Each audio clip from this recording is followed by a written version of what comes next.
Hello and welcome to Lesson 4 of the UNIDO SPX benchmarking system. In this lesson we are talking about the diagnosis of benchmarking. We will talk about what is benchmarking, present on the types of benchmarking, the stages of benchmarking, the question of practice and performance, and we'll also look at the benchmark outputs and an agenda for improvement. Our starting place is what is benchmarking. In Europe, a number of years ago, the Commission was tackling the question of benchmarking with a view to driving the competitiveness of European business. And at the time, a definition of benchmarking was created, which is now presented to you. Benchmarking is a continuous, systematic process for comparing business processes for improvement. It's a very simple definition, but it actually is quite complex at the same time. A continuous process. Start now, repeat it into the future. In the belief that companies who want to improve need to want to improve over time, and not just hoping for some magic fix. If you want to benchmark yourself now and again into the future, there must be a system. There must be a systematic process, so that the measures you have today will be comparable to the measures into the future. But also there needs to be a system so that if somebody is benchmarked in Ireland or in Nigeria or Ethiopia or Kenya or Ghana or Senegal or the Iraq or Iran or the Far East in Thailand, in Vietnam, that the system of benchmarking will allow direct comparisons to be achieved between those individual companies. This can only be achieved if a system exists and is in place. The benchmarking needs to be looking at processes, for comparing business processes, not just looking for hard measures, not just looking for profitability or turnover per employee levels of results, but actually understanding how they are achieved so that a company can improve its competitiveness. The last part of the definition talks about improvement. And it's the desire for improvement that UNIDO wants to support through the SPX program. It wants to support companies who have the desire and the energy and the commitment to drive forward. Why has benchmarking been chosen? Firstly, because it's objective. It can be very difficult for a manager to understand how good or bad he is or his operation is. It can be very difficult to be objective about something, about somewhere where we spend all our working lives. The old phrase comes down, how can you see the forest for the trees? Benchmarking brings a degree of objectivity. It helps people to actually see their businesses as others see them and to be critical and self-critical. It compares against international databases. UNIDO has brought together two of the leading tools in the world today to gain access to hard facts, real information, from the two leading small to medium enterprise activities across the globe, and has created the UNIDO benchmarking system out of that. Why compare against international databases? Most companies are competing against companies on the global scale. And not directly, certainly indirectly. If you want to sell from outside your market into a different market, you can be sure that somebody else is also trying to take that business. So it's important to understand what the international levels of competition are if you were to drive and lead your own competitiveness. The benchmarking systems chosen by UNIDO help us to learn from best practice examples. If we want to improve, we have to understand what good is and what better is and what best is and how that's achieved. Otherwise, we have to create everything from scratch without understanding what the international levels are, without understanding what the tools and techniques are. And UNIDO has taken the opportunity and the time to capture that understanding so that we can learn collectively from best practice. And most importantly, the UNIDO systems help people to prioritise actions for improvement, to understand which area will be addressed first, second, third, fourth, fifth, to understand what are the priority areas today, and by benchmarking again into the future to ask ourselves again, well, what are the outstanding issues, challenges, the current issues and challenges in the future, which helps us prioritise. Once again, it can be difficult for an engineer to understand the marketing issues, or for the marketing people to understand the finance, or the finance to understand the creativity issues. The benchmarking, by looking across the full business piece, allows us and helps us to prioritise the areas where we can use our limited resources to improve our operations today for the customers for the future. The benchmarking systems are not based on some simple person's idea. They're actually based on the European Foundation for Quality Management's Business Excellence model, which looks at the key aspects of leadership, processes and business results, understands what links leadership to process and process to results. And the key elements are management, policy and strategy and resources. How do we build our people's capability? How do we develop their understandings and their skills to be able to add value and deliver value to the customer? What is our strategy? How does the strategy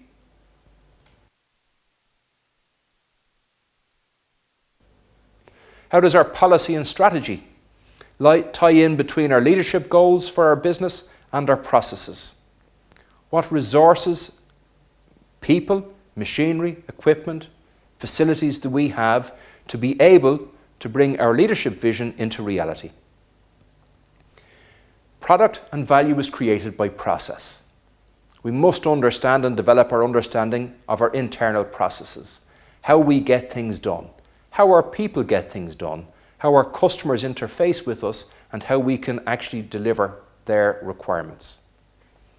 Our people need to be engaged with our process, with our business. They need to be involved with us so that they are working with us to achieve a common goal. Our customers need to be satisfied. If they're not satisfied with the service and the product we provide to them, the chances are they will find somebody else to buy from. And we must be aware that every business is operating in an environment, in a local society, working with and for the people of that region, of that town, of that country. And we must be aware of our impact on our local society, our regional and our global society. As our businesses become more and more competitive, we deliver on results. This model is the foundation that underpins the UNIDO SPX system. A complex but simple model that delivers competitiveness on a sustainable basis into the future. There are several types of benchmarking, and for the sake of this lesson, we will talk about two of them in particular. I use this example of what is known as quantitative benchmarking, numbers-based benchmarking.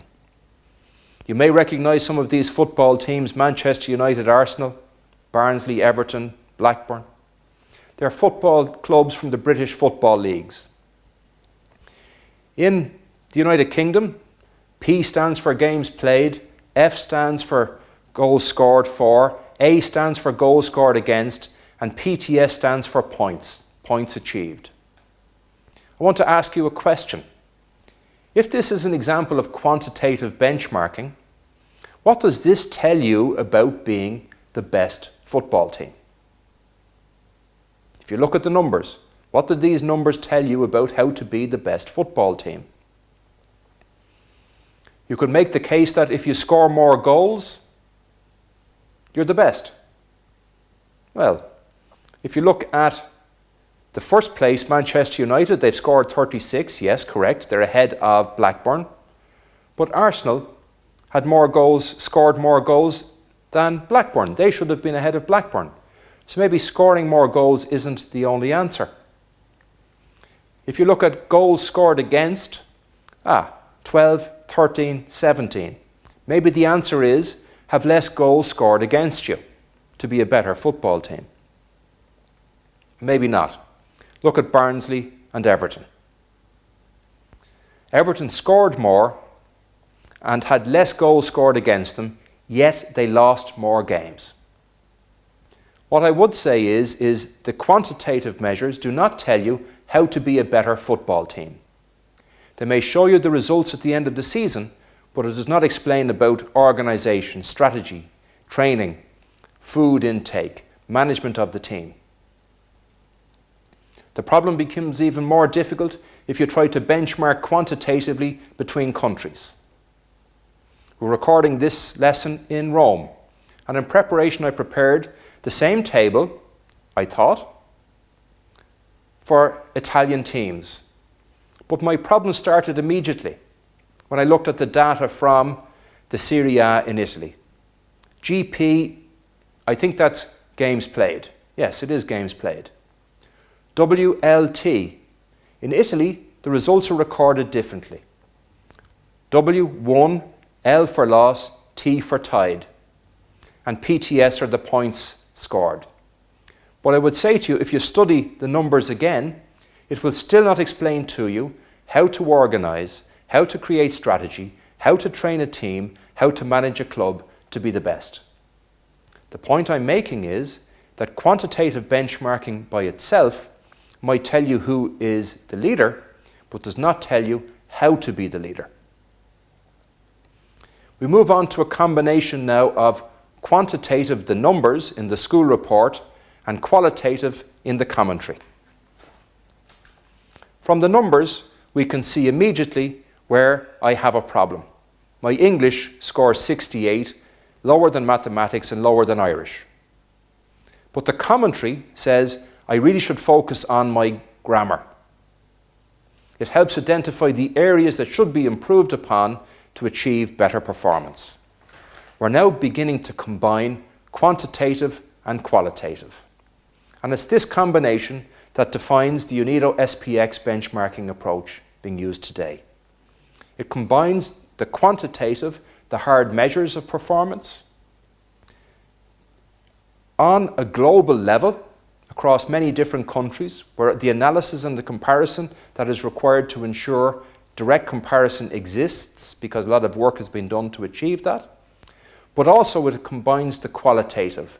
What can you do to improve? What must you do to improve your performance and your competitiveness? We move on to talk about the stages of benchmarking. There are a number of stages of benchmarking, depending on the maturity of your business and how far down the improvement journey that you are. The very earliest stages would be classified as diagnostic. We understand this to mean comparing how you compare based on published information that might be in the newspapers or the local journals. Quite often, industries in a region will produce measures to show what the sectoral norms are. And it's possible to say, well, my business compares favourably or unfavourably with these measures. It's a simple approach, but it starts the process. It gives you a basis to be able to see and to understand how you compare. The next level is that of holistic benchmarking, and we describe this as being on the way. It's where companies have taken on an interaction with somebody from outside to help them to see the detail, to see the nuance, to understand in more detail what the measures actually mean. On the way means that they're on the improvement journey. They have decided they want to improve. They've decided they need to improve. And they have taken the steps to say, we will improve. And are using benchmarking to give them a basis to see what that level of improvement actually is. How big is the gap? What do they need to do to close the gap? And actually using benchmarking to mark and to measure their journey on the way. As a company becomes more mature and more demanding and more demanded of it by its customers, it can become a situation where they actually need to achieve and want to achieve and are able to achieve top class or world class status. At this time, they are probably going to be using what is known as process benchmarking. And in this context, I refer you to the support documentation that is presented with these lessons. It will provide you an understanding of how to use process benchmarking And one of the later lessons will actually provide some instruction in its use and where it might be and how it might be used by a company. It would not be used for a company that is not mature. It would be used for a company that understands and wants to drive forward and has built a degree of capability among its people and its management to understand what is a reasonably sophisticated tool and technique. At each and every stage of the benchmarking journey, we believe it's an opportunity to improve, to go up to the next level, improve again, go up to the next level. We don't think that there is a single magic wand or some trick that can help a company improve. We believe that it's possible to start the journey and to gain improvements. If you're starting out, it's possible that there are a degree of quick fixes. Simple things that you might not have been aware of that will help you and your people to drive your business's improvement quickly. This has been the example across much of the world, that when people do not know what they don't know, when they find the quick fix, they can make a big difference reasonably quickly. The possibility is there in stage 2 to repeat this process before moving on to even more advanced levels of benchmarking. You can create an opportunity with you and your people to look critically at different aspects of your business. The manufacturing area, the administration area, the warehousing, the sales. All of the different areas of the business have the opportunity to look for the quick fixes. Effectively, you're creating an energy and an ability within your business to be able to understand and absorb even more advanced challenges. It's very powerful to create it across the full business as opposed to just one area of the business. Because in that way, you're creating a common understanding and a common language for you and your people to be able to work forward together. Follow-up benchmarking, holistic benchmarking, more challenging processes and techniques might allow you and your people to prepare for the next major step going forward, the next jump in terms of performance. As I said at the start, when we talk about the spiral of improvement, it's a series of steps in a journey. As you build capability, you're able to build even more capability. By doing that, you're preparing your business to be ready for in-depth, detail, process, understanding, and improvement. Before you can improve a process, you must understand the process. Before you can improve how you do something, you must understand what's currently happening. And at step 4, you have the ability to create this energy within your organization to take on more challenging and more difficult activities. Process benchmarking is on purpose placed at position 5. When you understand what you do and how you do and are ready to actually operate at best practice levels, you are ready to go to the open marketplace and to understand and to challenge to see what is best practice. Not across your full business, but in individual processes that go to make your business work. We have at level 1 a broad approach, at level 5 a deep approach. And this differentiates the difference between level 1 and level 5. Broad across the business, deep in individual areas at level 5, where you're hunting literally world-class standards of performance in specific areas of the business, all the time building your capacity. Two leading tools exist, Microscope and Index, and they access the largest databases of SME, small to medium enterprise data in the world today. They come out of work that was done in Europe and are now being shared globally through the offices of UNIDO SPX service. They capture hard information, soft information on the performances of companies in many, many different sectors, in many, many different countries, right across the world today. They are created out of a desire to share and to work together, out of a basis of working together for the better of all. The effort was created to capture both the quantitative and the qualitative. And UNIDO brings the two together so that the hard measures are there, plus also the softer measures about what you need to do in terms of practice to improve your competitiveness. The systems have been created to be easily accessible. They're available to companies individually to be able to benchmark themselves against what is in effect major sources of data from right across the world. The systems are created to provide quick feedback.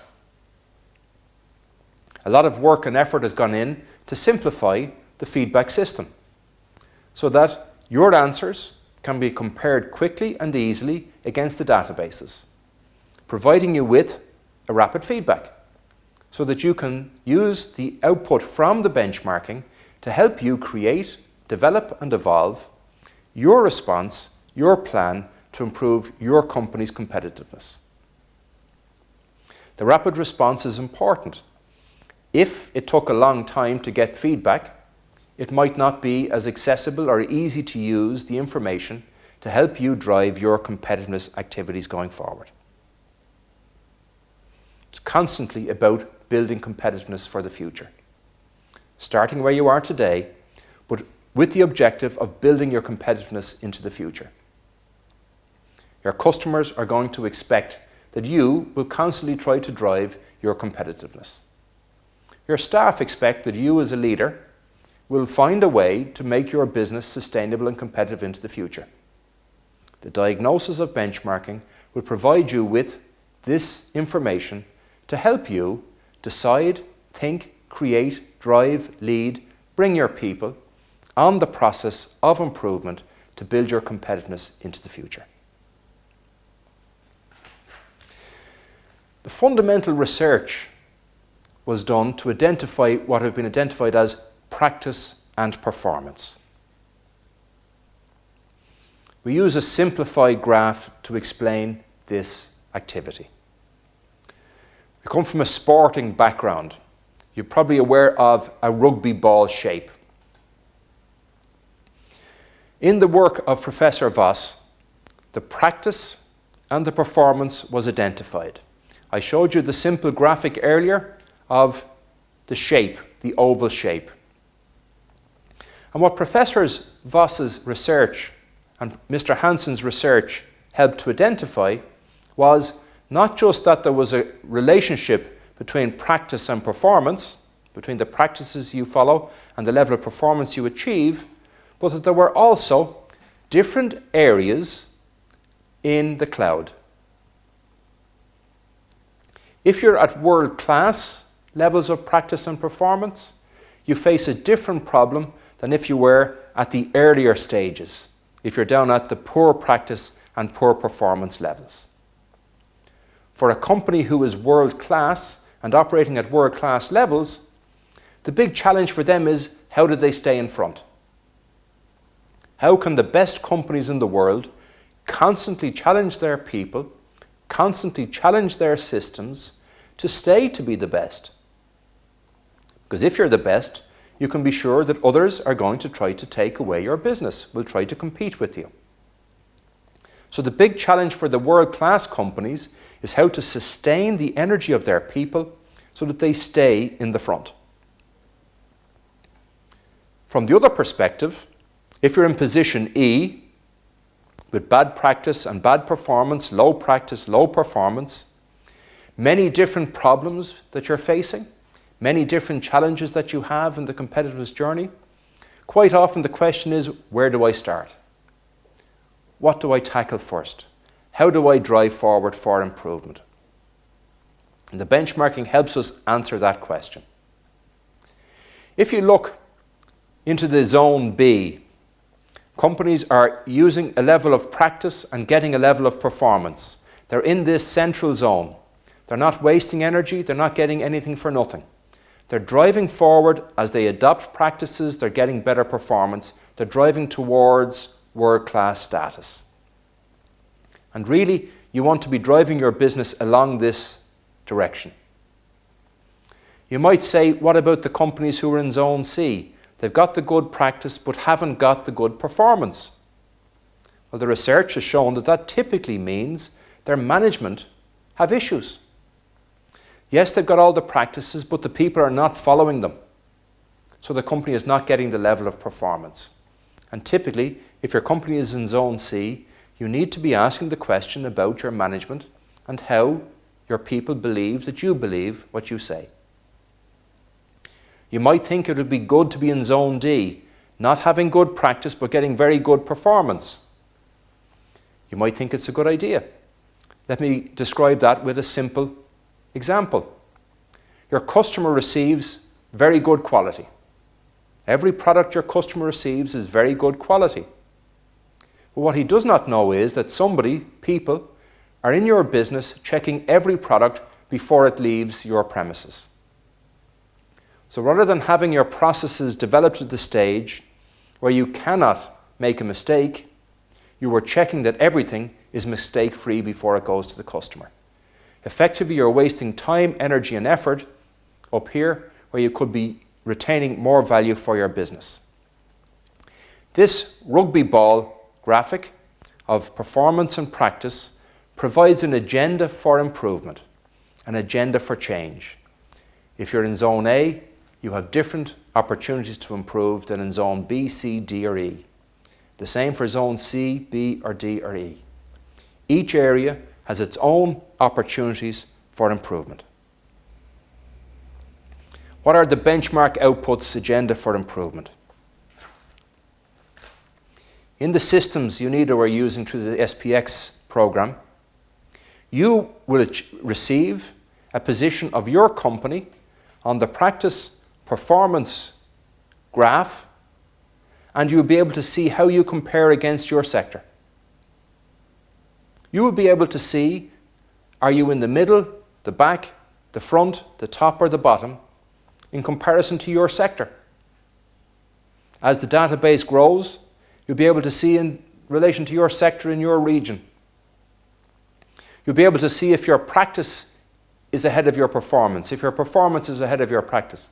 You'll be able to create your agenda for your organization to improve your operations. Not a response for anybody else, but for you and your company to drive your agenda for improvement. But if we get a feedback which just shows us that we are okay or better or worse, it's similar to having the quantitative terms of why profitability is better or worse than somebody else. It doesn't tell you what to do to be better. It doesn't tell you what to do to improve or how to improve. A second key element of the feedback that companies receive is an identification of the issues that they are facing. And the graphics that you will receive back and the output that you will receive from the benchmarking will identify the biggest issues, once again, specific to, for, and with your company. Not for any other company. Not for any other company other than your own. The bars, the issues will be different for each and every company based on their benchmark results. So it provides a clear focus for the management in a company to identify what needs to be done in what priority to best meet the improvement agenda for your company. It actually helps very clearly for a management team to say, what do we need to tackle first? What can we tackle second? How can we create a plan, a timeline, so that we build our company, so that we can be more effective and efficient and competitive, so that we can build the capacity of our business to deliver for our customers. Another output relates to the quartiles chart. The different colours relate to the top 25, the bottom 25% companies in the database. And the columns, once again simplified greatly for the medium we're presenting in, relate to key aspects of the business. You will be able to identify where your company sits in relation to the quartiles and be able to identify how your company relates to the sector average, the sector norms. This particular graph is quite sophisticated, but provides a means to create a strategic response where you might say, my sector is not as good in a particular area than you think you can be. So you could create a strategic advantage for you and your company to actually drive performance beyond the norms acceptable to your sector. In many ways, the benchmarking results and outputs can be simple and used in a very simple way, or can be used in a quite sophisticated and strategic way. To be honest, the companies that choose to learn and to study and to build upon what they're going to be given access to move from a simple to a sophisticated approach, will probably have an opportunity to improve their competitiveness even more. As well as the qualitative, companies will also get feedback in terms of the quantitative. And in the quantitative feedback, you will receive both a graphical output as well as a numeric output. On the outputs, the weaker to the stronger is on the top axis from a 0 to 100, and this indicates the relative position of your company's scoring to the database. If you looked simply at this graphic, you might think, well, actually, 50% is the average. In a number of these scores, we are ahead of the average. Our company is ahead of the average. Immediately, your eye would be drawn to this bar, which relates to turnover per orders. And you would be asking questions, why have we got such a low turnover of orders compared to the sector? You could be asking yourself, why have we not got better, stronger customers so that we can actually do more business with the more stronger customers because we are good in the other areas? The graph helps us to identify the priorities. Many different sectors are looked at in terms of profitability, turnover, capability of people. But in supporting the graphs, we also have the hard measures. Without looking at the detail of the numbers, I would like you to ask you a question. If I said that your turnover per employee was 41,314 per employee, and was to ask you, was that good or bad? It's a very hard question to ask unless you understand what the norms are for the sector. If I tell you that the average for the sector is 70,829, and we now know that your score is 41,314, you now know that your score is below average. It's not at the average level. So immediately the question becomes, what do we have to do as a company? What do we have to do collectively as a group of people to move towards the average, to move beyond the average? In this way, the combination of the hard measures plus the qualitative benchmarks we've talked about just previously allows us to prepare a plan to drive the competitiveness of our business. In this way, by combining the qualitative and the quantitative measures together, we actually have an opportunity to drive the improvement of the business.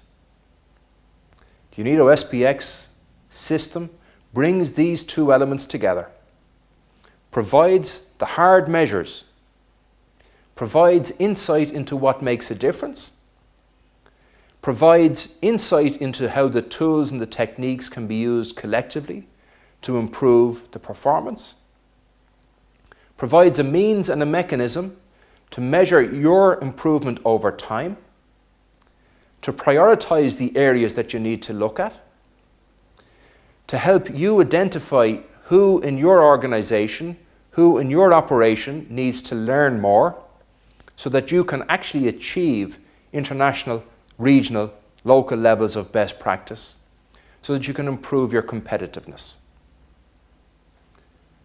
In this lesson, we have tried to explain what benchmarking is.